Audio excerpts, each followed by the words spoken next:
So folks, today I'm going to explain the second part of the 28 Years Later trilogy, Bone Temple. For your convenience, I'm adding the first part, 28 Years Later, to this video. Those who have already seen and understood the first part can skip directly to part 2, Bone Temple. I'll provide the timestamp on the screen. So, the movie will be quite interesting.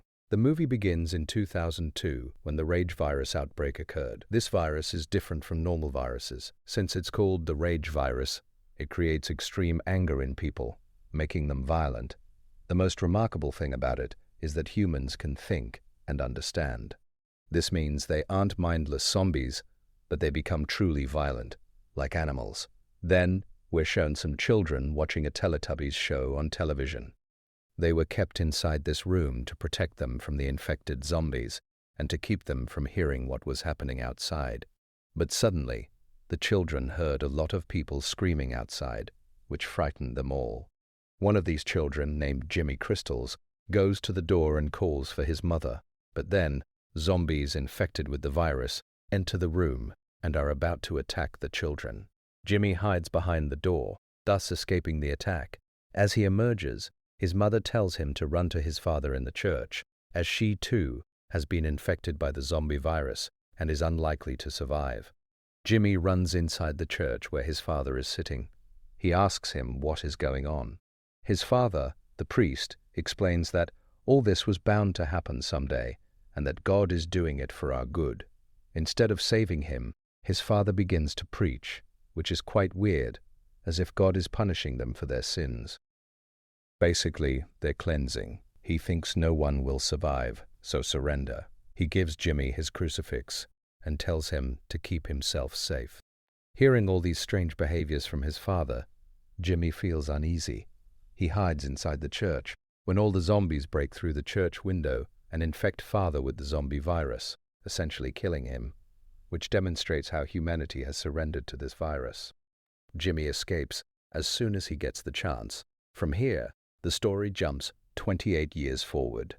Finally, we see a small island called Lindisfarne Island, surrounded by water, preventing anyone infected by the virus, or zombies, from entering. This provides natural protection for humans, and that's why all the survivors lived on this island. Everyone here was safe from zombies. Everyone on this island lived together and helped each other. Because the ocean surrounded them, most people made a living by fishing, and sometimes they would go hunting on the mainland. Basically, the people here were scavengers, and I'll explain how they got there. Now we see Jimmy on this island, and there are many others like him. But the main story here was going to be about Jimmy and his family. Jimmy's wife was named Ayla, and his son was named Spike. Talking about Ayla, she was very ill, but her illness was quite mysterious. No one could find a cure for her illness here. No one could understand what was wrong with her. Jimmy wanted to take his son Spike on a hunting trip, but when his mother hears this, she gets very angry at Jimmy because Spike is only 12 years old and he wants to take him hunting, and she won't let that happen. It's very dangerous there. There are a lot of zombies there. But Spike calms his mother down. He lies to her, saying, "I'm going to school, not hunting." Then Spike meets Sam, who is like family to them. He's quite old, and he tells Spike, "You're very brave. You'll definitely come back." After that, Spike was going hunting with his father, Jimmy. This was Spike's first time hunting on the mainland. Everyone was overjoyed, cheering him on. They were even preparing to celebrate, and it was like a ritual there, like a ray of light in the darkness. Whenever anyone went to the mainland for the first time, a celebration was held. And this celebration wasn't just because it was their first time, at least according to me. It was to ensure they returned alive. As I mentioned, the island had a natural protection. So how? There was actually a path from the island to the mainland, and this path became visible only when the sea level receded. They now had 4 or 5 hours. Spike and Jimmy crossed this path and reached the mainland, the location of the zombie outbreak. Now, when the water level rose, the path was completely hidden. This was the reason why no infected had reached there yet. Jimmy and Spike knew that the water level would rise in 4 or 5 hours, and they would have to return by then. This meant that the hunt would take place until then. Spike had just arrived on the mainland for the first time, and then Spike and Jimmy went into the forest, Jimmy then showed Spike a zombie crawling on the ground. Jimmy explained to Spike that these zombies were dangerous, but they only hunted by crawling. They lacked speed and could not run, so there was no need to fear them. Furthermore, the skin of such zombies was very thick, and therefore to kill them, an arrow had to be shot directly at their neck. Jimmy then gave his son his first chance to hunt a zombie. Following Jimmy's instructions, he shot an arrow at the zombie's neck, due to which the zombie died the first time, and here they were training on the island itself. But there were more zombies there, which Jimmy killed. Then they both moved further, and on the way, they saw many animals running in the same direction. Perhaps they were running away in fear, like a warning sign. Spike had seen all this for the first time. He couldn't understand why this happened. He was quite fascinated by the meadow. Then, Spike and Jimmy reached an old house. They had come there to look for things they needed as scavengers, but they didn't find anything of particular use inside. Then, they heard a noise coming from a room, and when they went inside, they saw a zombie, or rather, an infected person, hung upside down. The zombie was still alive. Jimmy then told Spike to kill it, but Spike is terrified and unable to do the deed. However, at Jimmy's repeated insistence and prodding, Spike musters the courage to kill the infected person. The two then leave and continue into the forest. Deep within the forest, they discover some corpses that have been brutally murdered.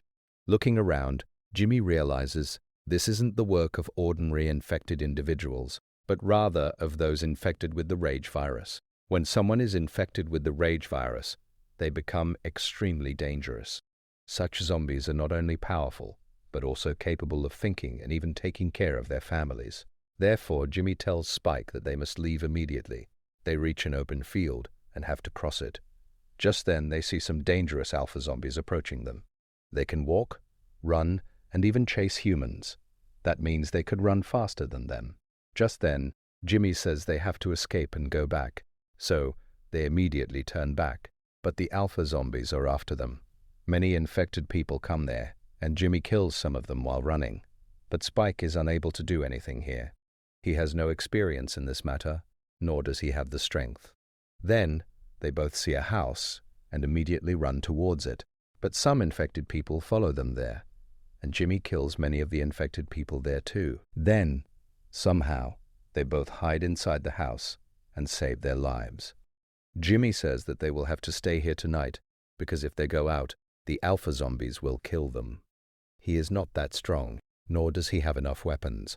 Now, on the other side, everyone on the island was waiting for Spike and Jimmy to celebrate. As I mentioned, this was Spike's first time out of the house, so everyone was waiting for him. But they hadn't returned yet, as they were still hiding inside the house. Jimmy suspected the alpha zombies were definitely nearby, so Jimmy told Spike they had to spend the night there. Just then, Spike saw a fire burning in the distance. He asked his father what it was. His father said he didn't know who was lighting it, as he had never ventured south. Then, while they were sleeping at night, a herd of animals passed by the house, causing the old building to shake. The house was very old, and therefore it was falling apart. Spike and Jimmy immediately ran outside, and as soon as they left, the entire building collapsed. Jimmy said they couldn't stay there and had to return home immediately. But the problem was that the water level must have risen, or was rising. Jimmy then says that the water is probably still knee-deep, and they'll have to cross somehow. The two then run to the sea, where they see the path. Once they've safely crossed, they're both overjoyed to finally be home. But as they turn back, they see a zombie running rapidly towards them. Finally, it too had found a way to get there. Seeing this, they panic and immediately start running towards home. But the problem is that this infected person is faster than them, and Spike falls on them. They both have no arrows left, and they can't fight the zombie because they're so tired. But somehow, they reach the door of their house and shout for help. In other words, they've reached the borderline. Then, some of the guards at the door attacked the zombies, killing them on the spot and saving both of them. This was a very special moment for Spike, as it was his first time outside the house. He faced the alpha-infected zombies for the first time, and so a party is organized for him. Everyone celebrates, and during the party, Spike discovers that instead of staying with him, his father is going out with a girl named Rosie, a local school teacher. They become very close and intimate, which is quite shocking for Spike. When Spike sees his father with another woman, he becomes very sad and goes to his mother. Spike then meets Sam and says, "I just came to see how my mother is." Sam then says, "This party was for you. You should have been at the party right now." Spike then tells Sam, "I saw a fire burning in an open area in the woods, but I don't know who set it." Sam then says that it must have been set by a man named Dr. Ian Kelson, because he was his friend 30 years ago. That means they were the survivors from the previous film. That means the doctor was the same doctor, but he chose to remain alone. Sam doesn't know why the doctor did this. He wanted to be alone, but he had no idea if he would still be alive. Then in the morning, Jimmy returns home. Spike is furious with his father. He says, "You only spend time with other girls and you don't care about Mom at all. You should leave us alone. We'll take care of ourselves." Spike then adds, "You lied about Dr. Ian Kelson too. You knew him. Maybe he could cure our mother." Jimmy then says, "He's not a doctor at all. He's a madman, and we saw him once burning corpses. He was gathering their skeletons, and he even saw us, but we ran away in fear. But I think if the doctor were a bad guy, he would have caught us and killed us right then and there. But he didn't do anything like that. So it could have been a misunderstanding." Then, the next morning, Spike deliberately sets a fire somewhere and tells everyone to hurry and put it out. So, everyone guarding the gate also rushes there to do so. Then, Spike, without telling anyone, sneaks off to the mainland with his mother, Isla. He tells his mother that there's a doctor named Dr. Kelson. "He can treat you, so I'll take you to him." And by this time, we also see that Ayla, who is here, doesn't remember much. She behaves very strangely, and thus Spike and his mother embark on a long journey. In other words, in the evening, Spike and his mother head to an old, dilapidated church. Spike tells his mother to rest and he will keep watch throughout the night. But Spike, still a child, falls asleep there. There were also some infected people in this area, crawling on the ground. As I told you, these people couldn't run, but they could slowly reach anywhere. And obviously, they had become obsessed with humans. At night, these infected people came near this ruined church. Then, Spike's mother suddenly attacks a zombie, which was quite weird. When she wakes up in the morning, she shockingly doesn't remember who killed the infected person. She probably thinks her son did it. Meanwhile, on the mainland, some soldiers were killing infected people. They shoot and kill many of the infected people. But during the fight, many soldiers themselves became infected and became zombies. But only one soldier, Eric, survives. As Spike and his mother continue their journey, Spike's mother even calls him her husband because her brain isn't functioning properly due to the illness. She can't remember who this guy is, whether he's her husband or her son. Just then, in the mustard fields, an infected person comes toward them. But Spike, being the zombie, easily kills the zombie, and they both move on. But suddenly, hearing the sound, a lot of zombies and infected people arrive. So, Spike and his mother run and hide in a gas station. But there's gas everywhere, and the infected people have come after them and are about to attack them. But then the surviving soldier, Eric, arrives and shoots at them. Obviously, it was a gas station, causing a massive explosion. All the infected people are killed, but miraculously, Spike and his mother survived and managed to escape. The soldier then explains that he's from Sweden, and they often come here to kill infected people. But this time, his entire team was wiped out, and he was the only one left alive. A little further on, they take a break. Eric was holding a phone, and inside it was a photo of a girl, possibly his love interest or his girlfriend. Spike had seen a phone for the first time, and so he felt a little strange because he didn't understand what it was. Obviously, these people lived cut off from the rest of the world. That means the child had no idea what a smartphone was. And obviously, 28 years had passed. Now, Spike tells Soldier Eric that his mother, Isla, is having health problems, and that he's taking her to a doctor named Dr. Ian Kelson. And if everything goes well, after meeting the doctor, he'll take her to his island, where she'll be safe. Anyway, as they continue, they see a train where zombies are making noises. So, Spike's mother goes inside the train and shockingly finds an infected woman inside, pregnant and about to deliver a baby. Then Spike's mother fearlessly helps an infected woman, a zombie. The infected woman delivers a baby boy. Shockingly, the baby was completely healthy. There was no sign of the rage virus. So, maybe this virus doesn't affect children, or maybe the child has undergone a mutation, and I believe this child will be much more powerful than normal humans. Or, it could be said, a person whose DNA has changed between infected and normal humans will become much more powerful. It could be said that the child will possess all the qualities that the rage virus possessed, but they can probably control them easily.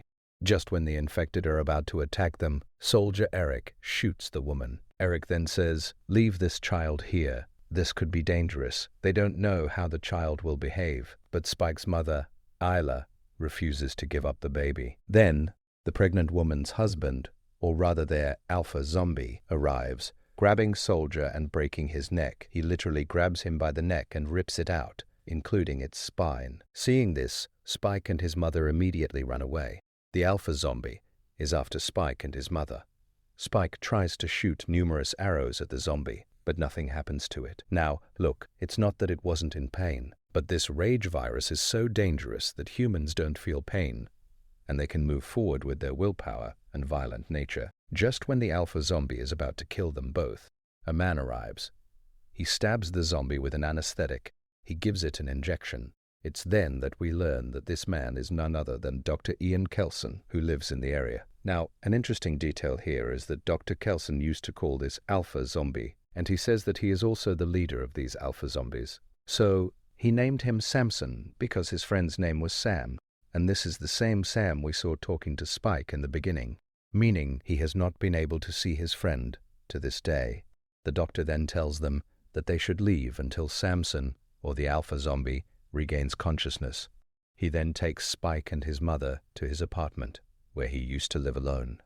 It's here that we see the horrific scene that Jimmy told Spike about, the doctor being a madman who was burning people and collecting their skulls. So, Dr. Kelson used to burn all the people who died after the virus spread here and build a tower from their skulls. He also brought Eric's skull with him, which Spike places with the other skulls. Dr. Kelson explains that he does this to honor them, and this is actually a thing. Respecting something is basically remembering something, remembering people. Dr. Kelson also mentions that after many years, he is talking to someone who is not infected.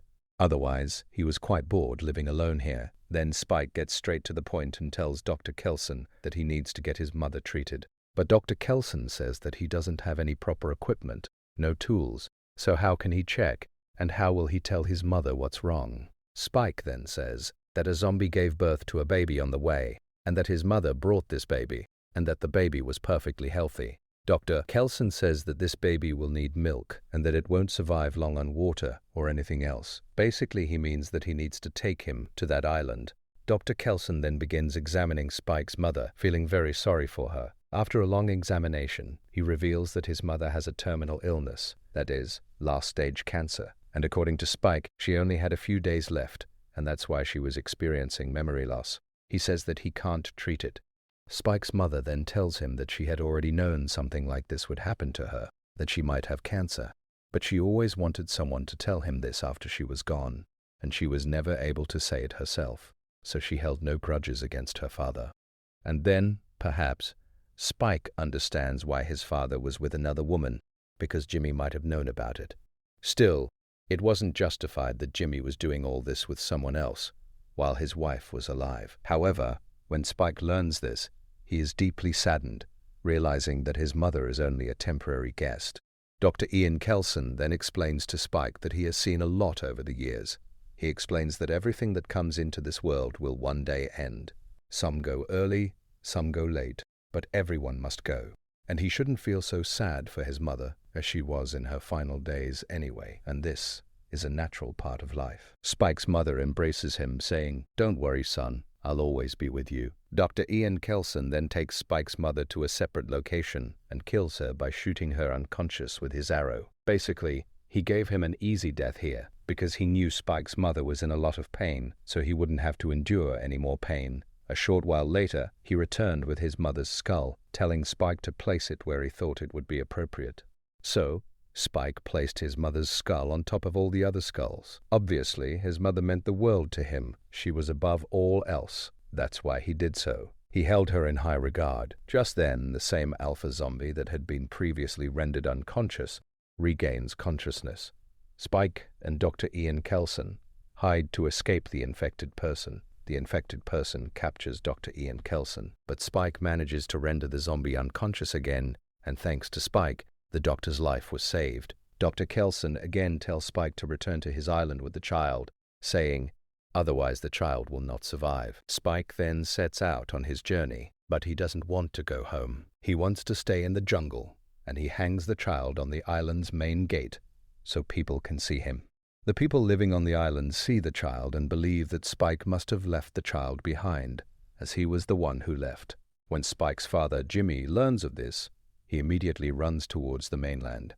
But the water level has already risen, so he can't cross, and he is deeply saddened, having no idea what has happened to his wife Isla and his son Spike. We then see Spike, now sitting alone in the jungle, determined to remain there, planning to go deeper into the mainland. Another 28 days pass, but then some zombies came running in, and Spike kills some of them. But as he moves forward, he finds the path blocked, and then some people came in, and among them was a boy who was wearing a lot of gold chains.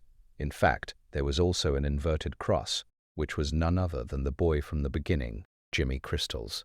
Yes, who has created a cult following of his own. And if you notice, then these people were in the Teletubby style, because that is the show they watched in their childhood. And from that they never saw anything, and that is what they created a cult following. He even saw Spike shoot an arrow, and Jimmy was quite happy with Spike's aim.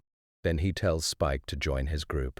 We see that his companions, Jimmy's, were also in a very weird Teletubbies style. They easily kill all the other infected people. After that, Spike also leaves with them, and with this, the first part of the 28 Years Later movie ends. So, the movie begins right after the 28 Years Later movie. In the ending of 28 Years Later, Spike left the zombie baby in his town and went away alone from home. Along the way, he's attacked by a horde of zombies, and he's helped by a gang of Jimmys, who are Satan-worshipping psychopaths, led by Jimmy Crystal, who was brainwashed by watching Teletubbies as a child. Now, let me tell you the names of the members within these Jimmys, apart from Sir Lord Jimmy Crystal, the leader. First, there's Jimmy Inc., Jimama, Jimmy Fox, Jimmy Jimmy, Jimmy Snake, Jimmy Jones, and Jimmy Shite. Then we see all the Jimmys, and Lord Jimmy, their leader, tells everyone that his father, Satan, has ordered that Spike be given a chance, and that Spike must fight one of the Jimmys. He must defeat him, and then Spike will become a Jimmy, and if Spike loses, Spike will be sacrificed. Well, Spike had no choice, so he gets ready for a fight, and Jimmy Shite comes forward to fight him. But as we know, Jimmy is a psychopath with no fear of zombies, so how could he lose to Spike? Spike had no chance of winning against Jimmy Shite. Spike had already lost, but Jimmy Shite underestimates Spike, and Spike takes advantage of this and plunges a knife into Jimmy Shite's thigh. Jimmy initially ignores it, thinking it's a minor injury. He laughs, but as he pulls the knife out of his thigh to attack Spike, he cuts an artery, causing a profuse flow of blood. He bleeds to death in no time. Even Jimmy Shite's best friend Jimmy Fox is unable to save him, as this was strictly against their rules. Well, now that Jimmy Shite was dead, Spike had become a Jimmy, and he didn't want to be a Jimmy at all. But if he didn't, they would kill Spike. So Spike is forced to do this. After this, all the Jimmys leave, and it's worth noting that the Jimmys never stay in one place. They just keep moving from one place to another.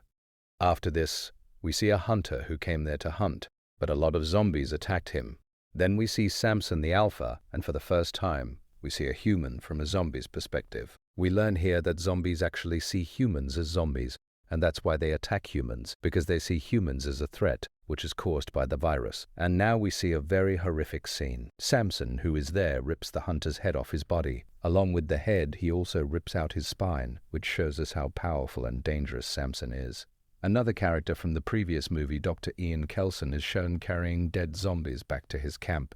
All of those zombies were killed in the previous installment, and one of them was the one who gave birth to a normal human child. After killing the hunter, Samson begins eating the hunter's brain.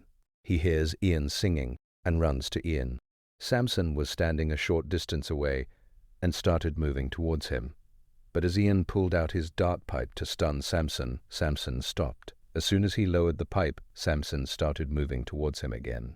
Finally, Dr. Ian stuns Samson, after which Ian removes the arrows from Samson's body, which, if you recall, were in Samson's back. Ian then returns to his camp, where he separates the bones from the zombies' bodies and places them in his bone temple, hence the movie's name, Bone Temple. Ian then goes to his underground bunker, and looking at the pictures there, he realizes that Ian once had a family, and perhaps his family was also infected. Then something comes to Ian's mind, and he quickly goes outside and calls out for Samson. Samson arrives and starts moving toward Ian, apparently to kill him. But as soon as Ian raises his dart pipe, Samson stops. As soon as Ian lowers it, Samson starts moving toward him again, surprising Ian. Ian calls Samson over, and Samson comes over. This is where we understand that Samson, an alpha, hasn't completely become a zombie. In fact, no alpha has ever completely become a zombie, but he's not completely human either. And the tranquilizer dart that Ian uses actually relieves Samson of the pain caused by the virus, basically inside the brain. That's why Samson wasn't attacking Ian just by looking at the dart pipe. And this is like training an animal. For example, dogs are trained with dog food. Similarly, Ian now uses the dart to make Samson unconscious and begins to converse with him. Ian asks Samson, what if he could hear a word from Samson's mouth? If that happens, it would be nothing short of a miracle, because it would reveal to Ian that the virus has taken over Samson's brain. But he's not allowing Samson to be completely infected. Basically, this virus increases the rage within humans to such an extent that they become indistinguishable from whoever is in front of them. Now Ian, to find out if the anesthetic he's been using on Samson has improved Samson's ability to think and understand, injects himself with the same anesthetic so that even if Samson kills him and eats him, Ian will remain unconscious and feel nothing. Ian quickly loses consciousness, and when he opens his eyes, he's completely safe. This makes him realize that he can cure Samson and the other alphas, and he begins dancing in joy. Ian then prepares the same anesthetic again, but this time there are some changes within him. We see that Samson has started coming to Ian himself, and is now able to perceive things, such as feeling the rain. Samson began visiting Ian daily, and Ian would give him the medicine shot every day, and several days passed like this. Then the scene changed, and somewhere in the woods we saw Tom, Oslo, and a pregnant woman named Kathy, who had come to collect mushrooms. They spotted a zombie. Despite Kathy and Tom's repeated attempts to stop him, Oslo went to kill the zombie, because if the zombie had seen them, it would have started screaming, and hearing his voice, more zombies would have come there, which could have been a very risky situation. But what happens is that as soon as Oslo approaches, the zombies start screaming. A lot of zombies immediately arrive and attack them. Now Oslo is surrounded by those zombies, and one zombie vomits blood on him, and obviously it is infected with the virus, which enters its mouth, and Oslo is also infected. But Tom and Kathy escape and go back to their farm. There were a total of 6 people on the farm, one of whom has just been killed by a zombie, namely Oslo. Inside the house we see the farm owner, George, the maid, Paula, the caretaker, Matthew, and Tom and Kathy, a couple. They both tell George about Oslo's death, but George was more concerned about something else. He told them that someone had come to their house, and it was Jimmy. Everyone else was scared and silent. Kathy asked why he had come and who had let him in. Jimmy Crystal began to explain how God sent this plague to earth to punish humanity, and how he obeyed his master, Satan, who commanded him to offer humanity's sacrifice to Satan. Kathy asked them to leave, but Jimmy Crystal said he would leave, but before that he would kill them after seeing their sacrifices. Hearing this, Matthew and the others attacked them, but Jimmy caught them all, but Kathy escaped. Jimmy Crystal asked Jimmy Inc. to find Kathy and find a new place for them to stay. Jimmy Crystal himself, along with the others, captures Matthew, George, Tom, and Paula and takes them into custody. We see that while Jimmy Inc. is leaving, a zombie attacks her, and she easily kills it without fear, as if it were a toy. After a short distance, Jimmy Inc. arrives at Ian's camp and sees towers made of bones. She sees Ian covered in red iodine paste with Samson and begins to believe Ian is Satan. Firstly, Ian's skin was red from the iodine. Second, He was standing among towers made of bones and skulls. Thirdly, he had tamed an alpha zombie that could sever a person's spine from their body in the blink of an eye. Meanwhile, Jimmy Crystal has tied and hanged Tom, George, Matthew, and Paula. Inside the same enclosure, we see Kathy, who was hiding above. Here, Jimmy Crystal reveals to them that he is Satan's son, and that Satan has instructed him to travel everywhere to find humans and offer them sacrifices. He has also instructed him to form an army of 7, which he calls 7 Fingers. It's now clear that Jimmy Crystal is completely insane, hallucinating, and a psychopath, all because his family was killed by zombies in his childhood. To make the sacrifice, all the Jimmys don their masks, starting with Matthew. They remove his shirt and skin from his chest, and Spike, seeing this, runs away because he couldn't see. Just then, Jimmy Inc. arrives and takes care of Spike. Anyway, the scene changes to Dr. Ian, who was sitting with Samson in the open sky at night. He tells Samson that the medicine that has been giving him relief is about to wear off. He explains that he has been here for 28 years, ever since the rage virus first broke out. He's collected and searched for every possible medicine, but now he doesn't have the medicine Samson needs. The only option left was to inject Samson with a poison, freeing him from his pain forever. But before that, Ian asks Samson if he wants to die. Samson doesn't say anything, and just as Ian is about to inject him, Samson looks up at the moon and says, "Moon." Hearing this, Ian is surprised and overjoyed, as he hadn't heard any infected zombies speak in 28 years. This meant that Samson was going to recover soon. Inside the burn, Jimmy's had peeled the skin off George, Matthew, and Paula. And here, Jimmy Crystal offers Tom a chance, just like he did to Spike, that if he kills one of the Jimmys, he will let Tom live. Tom agrees, choosing Jemima because she seems weaker. But as Tom begins to fight, Jemima attacks him, leaving him half dead. And then, just as she's about to kill Tom, Kathy throws a hook from above, which pierces Jemima's head, killing her instantly. Kathy escapes, and Tom lights a fire with a cylinder, burning Jimmy. However, Jimmy's kills Tom with an arrow. Kathy has escaped, so Jimmy Crystal tells Spike to go after her and capture her. When Spike goes to capture Kathy, he tells Kathy to take him with her. Hearing this, Kathy comes to him, attacks Spike and flees, because in Kathy's eyes, Spike was one of the Jimmys. Since Spike couldn't catch Kathy, Jimmy Crystal tells Spike that Satan is demanding Spike's sacrifice. Spike claims he killed Kathy, but her body is lying in the woods, and it's very dark. Jimmy Crystal says that Spike is lying, and that he'll ask Satan what to do with him. Jimmy Inc. suggests asking Satan himself what to do with Spike. Surprised, Jimmy Crystal asks what she's talking about. She explains that she's seen Satan, red skin, a castle made of bones, and a demon friend, Alpha Samson. Later, we see Samson, who is eating a berry, indicating that Samson is slowly regaining his senses, human senses, and trying to make sense of things. Then we also see Dr. Ian, who is preparing a powerful medicine for Samson. After the medicine is ready, Ian comes out and calls out to Samson, while Jimmy Crystal and the other Jimmys watching from afar. When all the Jimmys repeatedly ask Jimmy Crystal if Ian is Jimmy Crystal's father, Jimmy Crystal is forced to admit yes. This means that this idiot from the sun was caught in his own thoughts. Now, Spike already knew full well that Ian was a doctor, not Satan, but he remained silent, and Crystal himself went to talk to Ian.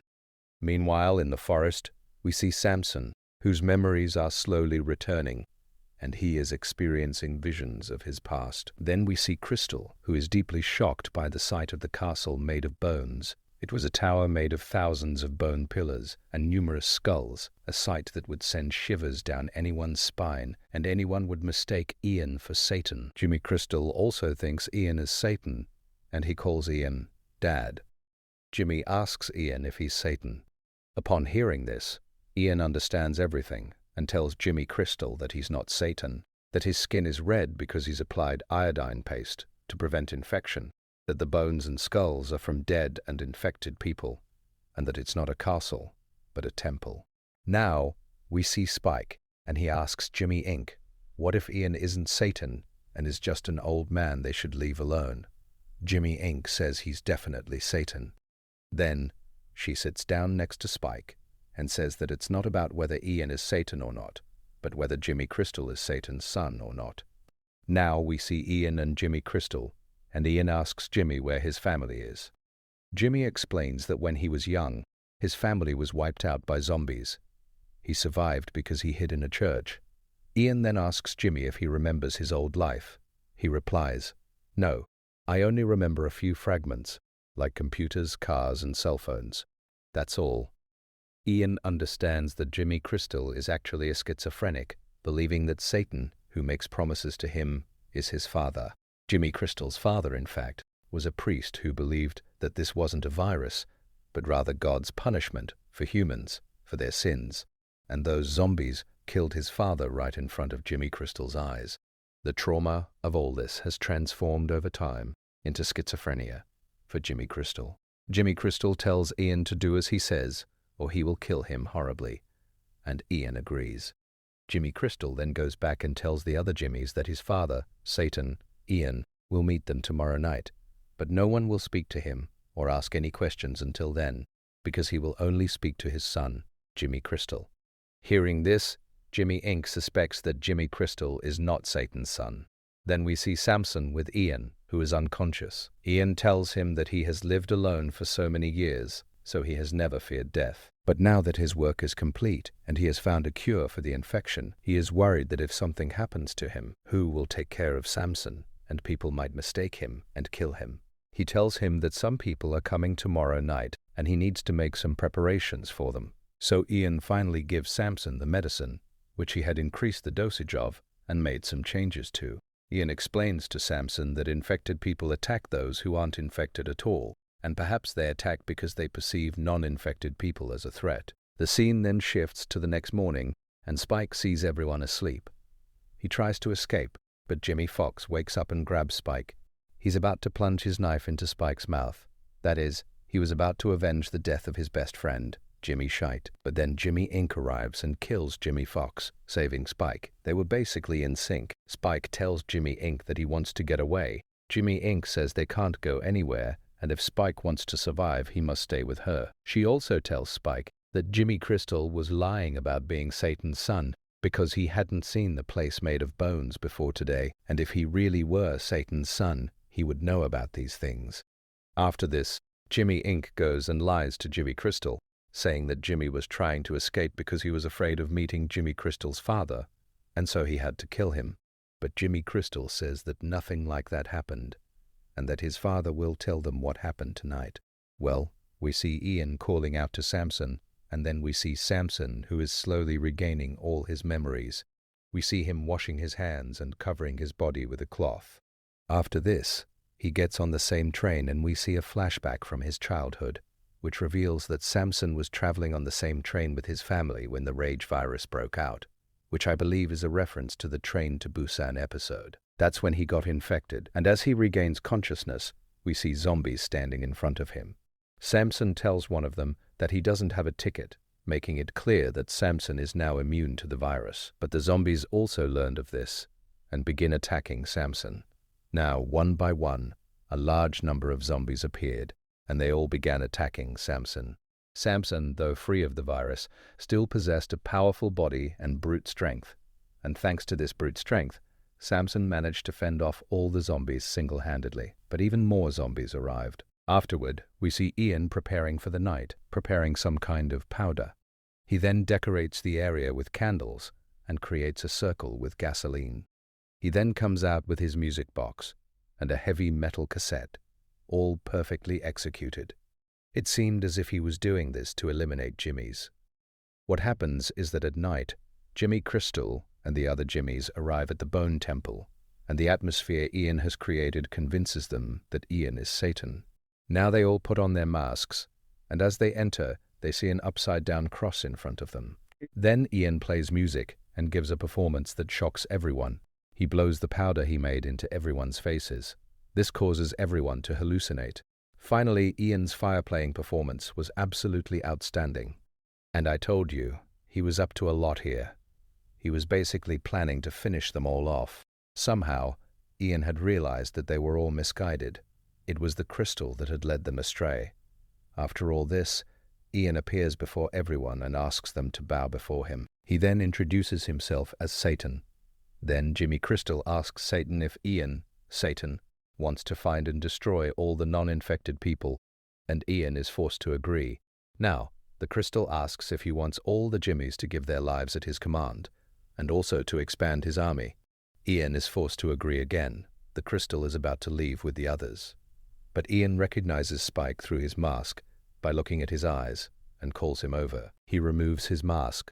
Ian was overjoyed to see Spike and gave Jimmy Crystal one final command, that just as Jesus had to be crucified, Jimmy Crystal too must be crucified because he is his, Satan's son. Upon hearing this, Jimmy Crystal refuses to carry out his command, stating that Ian is not Satan. He stabs Ian in the stomach with a knife. He then orders Jimmy Jones and Jimmy Snake to kill Jimmy Inc. However, Jimmy Inc. kills them both instead. We then see Spike, enraged, stab Jimmy Crystal in the chest with the same knife he used against Ian, and Jimmy Crystal collapses. Ian then tells Jimmy Inc. that he is not Satan. Jimmy Inc. says that she had set the scene well, and that whether he is Satan or not, she will carry out his final command. After this, we see Ian breathing his last, knowing he wouldn't survive. He tells them to go away. They leave, and Jimmy reveals to Spike that his real name is Kelly. After they leave, we see that they have indeed crucified Jimmy Crystal on an inverted cross. A short while later, Samson arrives, now completely healed. Samson then thanks Ian for everything he's done for him, and Ian finally utters memento mori and is killed. This probably means that when he dies, his bones or his skull should be placed inside the bone temple.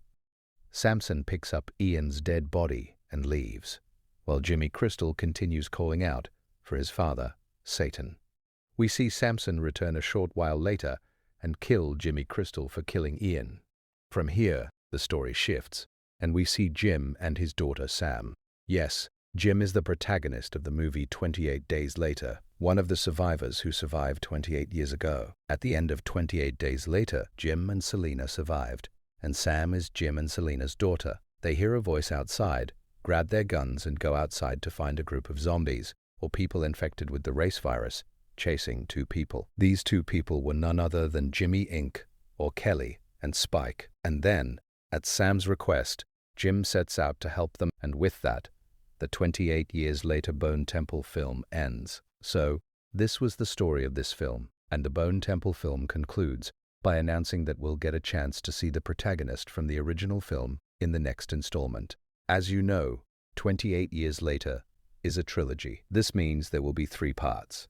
2 have already been released. The third is also on the way, and perhaps we'll get a chance to explore his 28 years of life and what ultimately happened. Now, since the survivors from the 28 Days Later film are still alive, it's possible that in the next installment we might see survivors from the 28 Weeks Later film. As for Samson, he's now immune to the rage virus and can never be infected again. The brute strength he possesses will remain forever. In this movie, the story focused on Spike, Jim, and Ian. Perhaps the next installment will focus on different communities that survived the virus. So, I'd say you should definitely watch this movie. I hope you enjoyed it. If you did, please like the video. If you're new to the channel, please subscribe. And recently, I explained a film based on a truly amazing Indonesian urban legend. In case you missed it, go watch it. It's based on a true story. You'll find the link in the description and comments below. So, I'll see you all with the next video.